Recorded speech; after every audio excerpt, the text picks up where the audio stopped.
Assalamualaikum warahmatullahi wabarakatuh. Salam vokasi.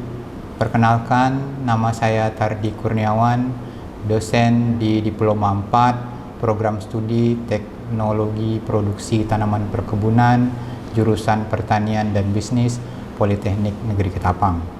Saya telah menjadi dosen di Politeknik Negeri Ketapang sejak tahun 2015.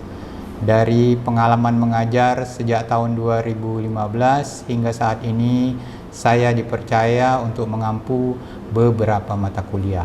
Di antaranya adalah pendidikan kewarganegaraan, pendidikan Pancasila, sosiologi perkebunan, K3 ketenagakerjaan dan peraturan perundangan, kewirausahaan perkebunan, sosiologi industri, ilmu sosial budaya dasar, serta manajemen perusahaan.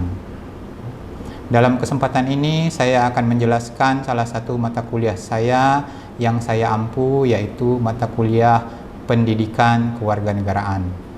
Mata kuliah ini memiliki bobot 2 SKS dan ditempuh oleh mahasiswa program studi teknologi produksi tanaman perkebunan pada semester 6. Mata kuliah ini ditempuh oleh mahasiswa di semester genap dengan 16 kali pertemuan tatap muka, termasuk 1 kali ujian tengah semester dan 1 kali ujian akhir semester. Adapun deskripsi mata kuliah ini adalah untuk memantapkan kepribadian mahasiswa dalam upaya menciptakan warga negara yang baik. Mata kuliah ini dilaksanakan dalam bentuk ceramah, diskusi, dan tanya jawab. Mengenai referensi, maka referensi mata kuliah ini dapat dijelaskan menggunakan beberapa buku pendidikan kewarganegaraan, termasuk buku pendidikan kewarganegaraan terbitan Ristek Dikti tahun 2016. Adapun materi dalam pembelajaran ini terdiri dari 14 materi, yaitu materi pertama berupa pengantar pendidikan kewarganegaraan, materi kedua tentang identitas nasional, di mana setelah mendapatkan materi ini, mahasiswa diharapkan mampu mengetahui dan memahami tentang identitas nasional. Materi ketiga tentang integrasi nasional. Dengan mendapatkan materi ketiga ini, mahasiswa diharapkan mampu mengetahui dan memahami tentang integrasi nasional. Materi keempat tentang negara. Melalui ceramah dan tanya jawab, maka mahasiswa diharapkan mampu mengetahui dan memahami tentang konsep negara. Materi kelima tentang konstitusi. Di sini mahasiswa diharapkan mampu mengetahui dan memahami tentang apa itu konstitusi atau undang-undang dasar. Materi keenam tentang hak dan kewajiban warga negara, di mana setelah mendapatkan materi ini, mahasiswa diharapkan mampu mengetahui dan memahami tentang hak dan kewajiban sebagai seorang warga negara. Materi ketujuh tentang penegakan hukum yang berkeadilan. Dengan mendapatkan materi ketujuh ini, mahasiswa diharapkan mampu mengetahui dan memahami tentang penegakan hukum yang berkeadilan di Indonesia. Materi ke-8 tentang demokrasi. Diharapkan setelah materi ini disampaikan, mahasiswa mengerti dan memahami apa yang dimaksud dengan demokrasi. Materi ke-9 tentang hak asasi manusia. Materi ini diberikan dengan harapan agar mahasiswa mengerti dan memahami tentang hak asasi manusia. Materi ke-10 tentang geopolitik. Harapannya agar setelah mendapatkan materi ini, mahasiswa mampu mengerti dan memahami tentang geopolitik serta wawasan Nusantara. Materi ke-11 tentang geostrategi. Di sini mahasiswa diharapkan mampu mengerti dan memahami tentang geostrategi dan ketahanan nasional. Materi ke-12 tentang bela negara. Di sini mahasiswa diharapkan mampu mengerti dan memahami tentang bela negara, nasionalisme, serta patriotisme. Materi ke-13 tentang korupsi. Mahasiswa diharapkan setelah mendapatkan materi ini mampu mengerti dan memahami tentang korupsi sebagai kejahatan yang luar biasa. Materi ke-14 tentang pendidikan anti korupsi. Di sini mahasiswa diharapkan mampu mengerti dan memahami tentang pendidikan anti korupsi. Selanjutnya, dalam mata kuliah ini mahasiswa diwajibkan untuk mengerjakan tugas-tugas mandiri serta tugas-tugas kelompok. Sedangkan untuk nilai akhir, bobot yang digunakan adalah 10% kehadiran, 20% tugas, 30% ujian tengah semester, dan 40% ujian akhir semester. Untuk pengumuman nilai, digunakan aplikasi Siakat, di mana mahasiswa diberikan akses untuk dapat melihat nilai yang telah dikeluarkan, tentunya dengan syarat seluruh komponen nilai telah terpenuhi. Demikian deskripsi singkat mata kuliah pendidikan kewarganegaraan yang saya ampu. Berikut adalah video pembelajaran yang mengambil materi tentang bela negara yang dilakukan di dalam kelas. Bismillahirrahmanirrahim. Assalamualaikum warahmatullahi wabarakatuh. Waalaikumsalam warahmatullahi wabarakatuh. Selamat pagi. Baik, salam sejahtera untuk kita semua. Baik, hari ini kita masuk kuliah, mata kuliah pendidikan kewarganegaraan. Nah, untuk materi yang akan disampaikan hari ini, kita akan membahas mengenai bela negara. Sebelum saya masuk ke materi, maka kemudian saya sampaikan dulu tujuan pembelajarannya.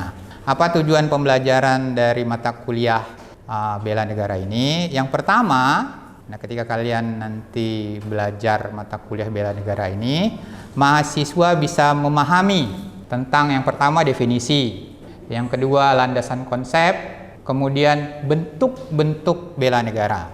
Lalu kemudian mahasiswa juga bisa mengetahui wujud bela negara secara nyata. Yang secara nyata itu seperti apa? Lalu kemudian kita juga akan membahas tentang nasionalisme dan patriotisme sebagai landasan utama dari konsep bela negara. Kompetensi yang diharapkan dari mata kuliah ini adalah setelah kalian mendapatkan mata kuliah atau mendapatkan materi bela negara ini, maka kalian bisa menjadi warga negara yang siap untuk melindungi, mempertahankan, dan menjaga negara dari berbagai ancaman, baik ancaman dari dalam maupun ancaman dari luar. Sekarang saya masuk ke materi. Yang pertama yang ingin saya sampaikan adalah arti dari bela. Menurut Kamus Besar Bahasa Indonesia itu diartikan sebagai kata yang positif, diartikan menjaga baik-baik, memelihara, merawat, melepaskan dari bahaya, melindungi, atau mempertahankan sesuatu. Jadi artinya sangat bagus sekali. Itu yang bisa kita temukan kalau kita buka Kamus Besar Bahasa Indonesia. Kata yang kedua yaitu negara. Nah, ini sudah pernah kita bahas di materi tentang negara, bahwa negara itu komponennya itu ada beberapa. Negara itu memiliki wilayah. Nah, seperti ini dicontohkan. Wilayah negara Republik Indonesia dari Sabang sampai Merauke. Lalu kemudian di dalam negara itu ada penduduk, dan di dalam negara itu ada pemerintah yang sah.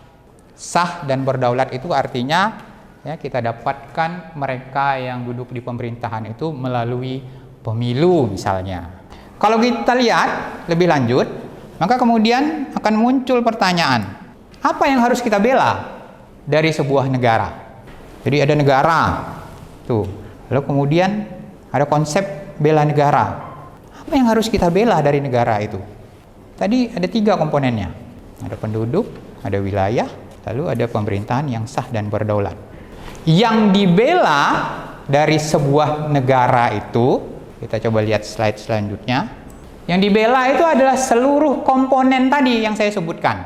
Seluruh komponen yang ada di dalam negara. Yang secara konsep itu tertuang dalam pembukaan Undang-Undang Dasar 1945 pada alinea keempat. Di sana ada tujuan nasional negara Republik Indonesia.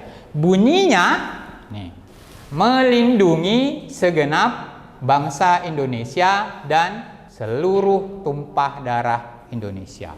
Itu yang kita bela. Jadi kita harus membela dan melindungi segenap bangsa Indonesia.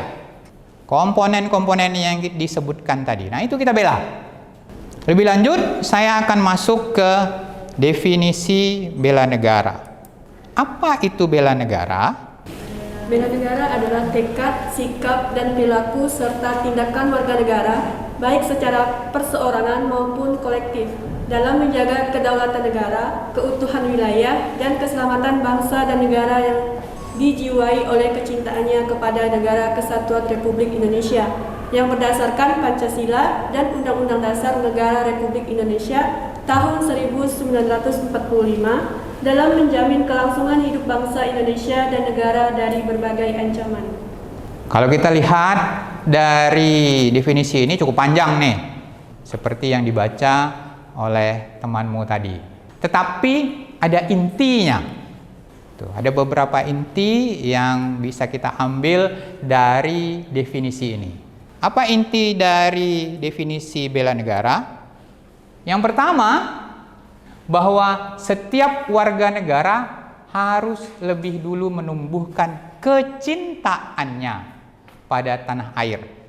Jadi kalau kita mau bicara tentang bela negara, yang pertama, seorang warga negara itu harus cinta dulu, menumbuhkan rasa cintanya kepada tanah air.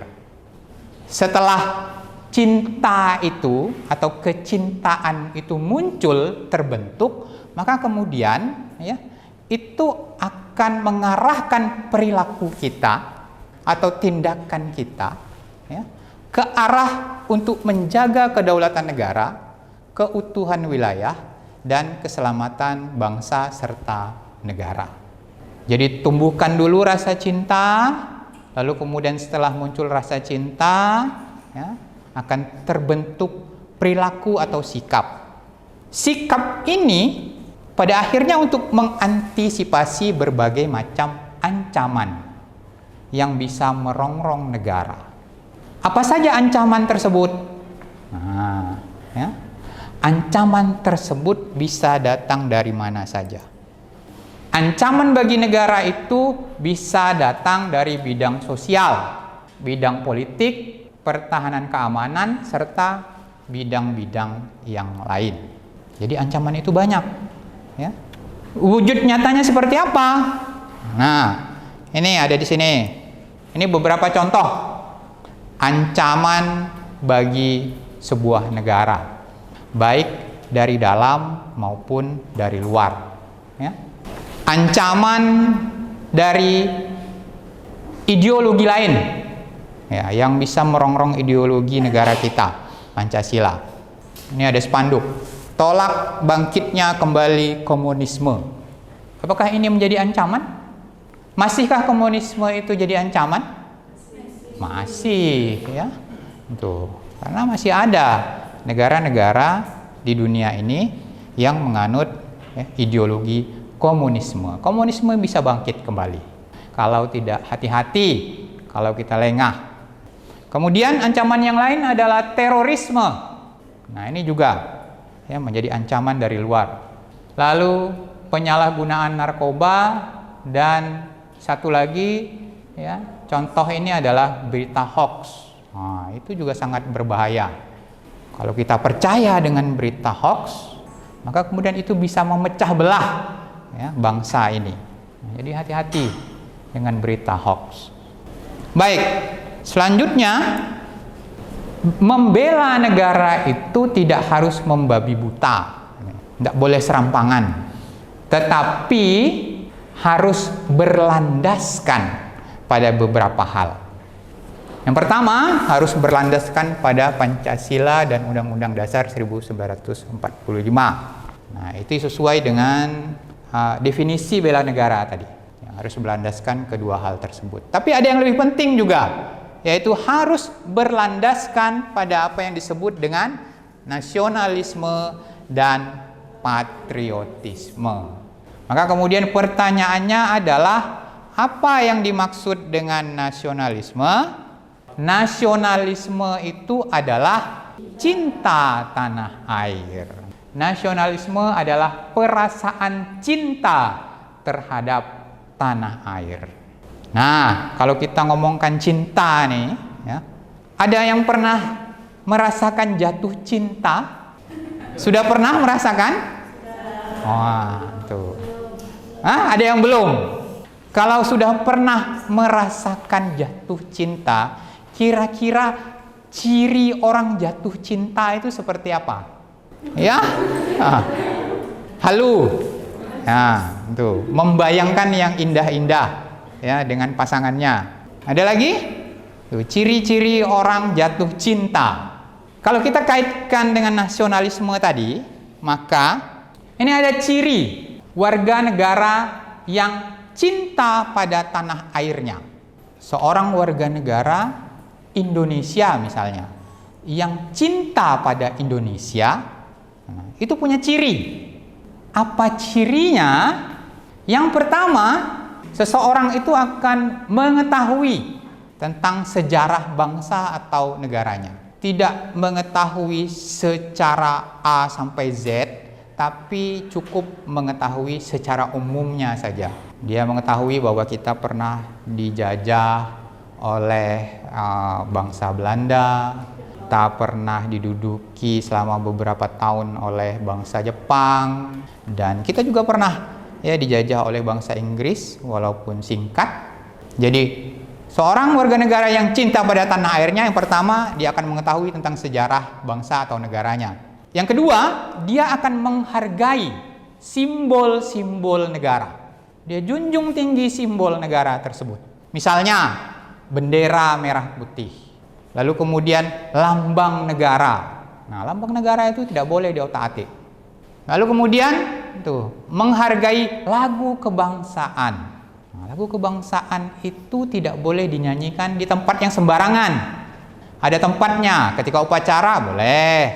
Ketika ada pembukaan sebuah kegiatan yang formal boleh. Tapi kalau misalnya menyanyikan lagu kebangsaan dalam kamar mandi, tidak boleh, ya itu. Ada banyak lagu lain yang bisa Anda nyanyikan. Kemudian yang ketiga, bahwa warga negara yang cinta tanah air itu akan selalu mentaati peraturan perundang-undangan yang berlaku di negara tersebut. Jadi itu salah satu ciri warga negara yang baik. Bayar pajak, nah tuh, bayar tepat pada waktunya. Karena kalau tidak tepat pada waktunya akan ada sanksi, pasti akan denda. Lalu kemudian ciri warga negara yang lain adalah yakin akan ideologi negaranya. Kalau Anda warga negara Indonesia, maka Anda akan yakin akan ideologi Pancasila. Keyakinan itu bisa terbentuk salah satunya ketika kita mengingat peristiwa G30S PKI. G30S itu apa? Gerakan 30 September. Nah, dengan adanya G30S PKI itu, maka kemudian muncul istilah kesaktian Pancasila. Apa yang maksud dengan kesaktian Pancasila? Bahwasannya ya, ideologi negara kita sudah teruji. Karena pada saat itu ada sekelompok orang yang ingin menggantikan ideologi negara kita dengan ideologi lain, yaitu ideologi komunis, tetapi gagal. Nah, maka kemudian muncullah itu istilah kesaktian Pancasila. Ini adalah beberapa ya, ciri dari warga negara ya, yang cinta tanah air. Lalu kemudian ada patriotisme. Apa itu patriotisme? Membela kebenaran atau apa? Nah, patriotisme itu ya bisa didefinisikan sebagai rela berkorban. Nah, tuh ya. Jadi dua ini biasanya berpasangan, nasionalisme dan patriotisme. Yang satu cinta pada tanah air, lalu kemudian yang kedua patriotisme adalah rela berkorban demi bangsa dan negara. Nah, ini juga ada cirinya. Seseorang yang rela berkorban itu seperti apa? Nah, ini kan sama lanjutannya tadi. Ketika Anda mencintai seseorang, maka kemudian Anda pasti rela berkorban. Kekasihnya minta antar hujan-hujan, pasti diantar. Rela berkorban. Tuh. Kekasihnya mau makan bakso misalnya, ayo tuh ya, pergi ke tempat tukang bakso, makan bakso. Nah, tuh. Jadi ciri dari seseorang yang rela berkorban itu, yang pertama dia akan memahami kewajiban dan haknya sebagai warga negara. Kemudian yang kedua, ada kepedulian yang sangat luar biasa yang tumbuh dalam diri seseorang tersebut. Nah, ini adalah ciri dari seseorang yang rela berkorban demi bangsa dan negaranya. Nah, jika beberapa unsur ini ya, itu tumbuh dan berkembang dalam diri seseorang, dalam diri warga negara, maka jiwa bela negaranya akan menjadi kuat. Lalu kemudian, nah ini ada istilah, saya siap menjaga, melindungi, dan mempertahankan negara dari segala ancaman. Tapi syaratnya tadi, harus tumbuh nasionalisme dan patriotisme. Baru kemudian sampai pada apa yang kita maksudkan hari ini, yaitu mau melakukan bela negara. Lanjut, tugas siapa yang melakukan bela negara? Tuh. Siapa? Seluruh rakyat Indonesia. Nah, apa dasar hukumnya? Dasar hukumnya, nah, ada di sini. Kita lihat di dalam Undang-Undang Dasar 1945 pasal 27 ayat 3. Setiap warga negara berhak dan wajib ikut serta dalam upaya pembelaan negara. Nah, artinya setiap warga negara itu diikat oleh negara. Harus berpartisipasi. Harus ikut serta melaksanakan bela negara. Tidak bisa tidak, karena sudah ada pasalnya. Ada di dalam Undang-Undang Dasar 1945. Ini bentuk-bentuk bela negara. Apa bentuk bela negara tersebut? Yang pertama, secara fisik. Secara fisik ini artinya mempertahankan kedaulatan negara dengan cara berpartisipasi secara langsung. Artinya ketika negara dalam keadaan darurat, maka kemudian orang melakukan bela negara. Dalam hal ini tentu saja yang menjadi komponen utamanya adalah TNI. Ya. Mereka mengangkat senjata untuk membela negara. Lalu kemudian ada non-fisik, berperan aktif sesuai dengan profesi dan kemampuannya. Jadi tidak dengan fisik seperti tadi TNI, angkat senjata, berperang ya, melawan musuh tuh, di medan peperangan. Tetapi ada bentuk satu lagi, berperan aktif dalam bela negara ya, yang disesuaikan dengan profesi dan kemampuannya. Seperti apa? Nah, ini kira-kira gambarannya. Dalam keadaan darurat, ketika kita perang, maka kemudian dokter itu akan melakukan bela negara sesuai dengan profesinya. Profesinya dokter, maka kemudian nanti ya, dia akan lebih aktif di rumah sakit misalnya, atau di barak-barak tuh, untuk membantu ya, para tentara yang sedang terluka misalnya, sesuai dengan profesinya. Para politikus juga sama, akan melakukan bela negara. Ada kesempatan untuk berdiplomasi dengan musuh, maka kemudian mereka maju. Lalu kemudian petani, apa yang bisa dilakukannya?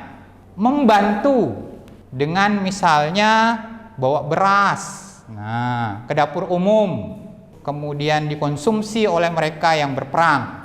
Begitu juga dengan pedagang dan warga negara lainnya. Nah, yang menjadi catatan adalah Anda jangan berpikir bahwa bela negara itu semata-mata akan dilakukan oleh warga negara pada saat keadaan darurat. Tidak. Sekarang juga kita bisa melakukan apa yang disebut dengan bela negara. Apa contoh nyatanya? Nah, seperti ini. Indonesia sekarang katanya darurat narkoba. Maka kemudian saat ini juga kita bisa menyatakan perang dengan barang-barang haram tersebut. Semua komponen isi bisa menyatakan perang terhadap narkotika dan obat-obatan terlarang. Bela negara ini sangat luas ya perspektifnya. Jadi ya, jangan hanya berpikiran bahwa bela negara itu akan dilakukan ketika kita dalam keadaan darurat atau perang. Tidak. Ya, ancaman itu akan terus datang walaupun kita sedang tidak berperang mengangkat senjata. Cara menanamkan kecintaan dan kesadaran ya, agar warga negara itu ikut andil dalam bela negara. Seperti apa caranya? Kalau bicara dengan caranya, maka jawabannya adalah bahwa bela negara itu harus dipahami oleh setiap warga negara sedini mungkin. Sejak kecil tuh, sudah ditanamkan. Bagaimana caranya? Salah satunya adalah dengan pengenalan tentang para pahlawan bangsa. Ada siapa saja yang Anda ketahui? Nah, di situ ada tuh ya, foto-fotonya. Setiap para pahlawan punya ceritanya masing-masing dalam upaya untuk membela negara pada saat sebelum kemerdekaan. Nah, itu diceritakan. Tugas siapa? Nah, ini tugas para guru misalnya ya di sekolah ya. Tuh, jadi materi bela negara itu dapat disisipkan pada mata kuliah. Nah, seperti sekarang yang kita lakukan ya. Kalau ada mata kuliah yang khusus tentang bela negara itu lebih bagus lagi. Nah, tuh, ya. Baik. Nah, ini adalah cara lain ya untuk melaksanakan bela negara, yaitu dengan wajib militer. Jadi selain Tentara Nasional Indonesia, warga negara juga bisa dikenakan wajib militer. Kita di Indonesia belum. Anda maukah kena wajib militer? Hah? Kenapa tidak? Tentu. Ya. Mungkin sekarang belum karena memang belum ada peraturan yang mengikat. Tapi kalau sudah ada peraturan yang mengikat, mau tidak mau harus melakukan wajib militer. Itu tidak bisa dihindari kalau sudah diwajibkan. Nah, ini ada pertanyaan. Anda sebagai mahasiswa, apa yang bisa Anda lakukan dalam kaitannya dengan bela negara pada saat ini? Oke, kita kan tidak berperang pada saat ini, tapi bukan berarti kalian tidak bisa melakukan bela negara. Apa yang kira-kira bisa kalian lakukan? Kalian bisa melakukan bela negara di lingkungan keluarga, di lingkungan kampus, di lingkungan masyarakat, bahkan di lingkungan pemerintah. Baik, sampai di sini materi yang saya berikan untuk mata kuliah pendidikan kewarganegaraan, khususnya di materi bela negara. Ya. Nanti akan ada tugas yang diberikan kepada kalian, dibagikan di WA group. Nah, nanti silakan kalian kerjakan, dikasih waktu ya. Pada saatnya nanti silakan dikumpulkan sesuai dengan kesepakatan kita kapan dikumpulkannya. Terima kasih ya. Sampai bertemu lagi minggu depan. Assalamualaikum warahmatullahi wabarakatuh.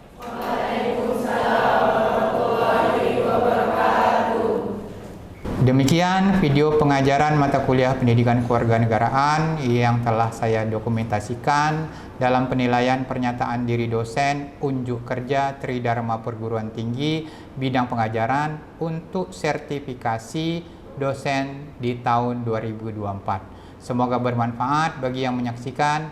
Assalamualaikum warahmatullahi wabarakatuh.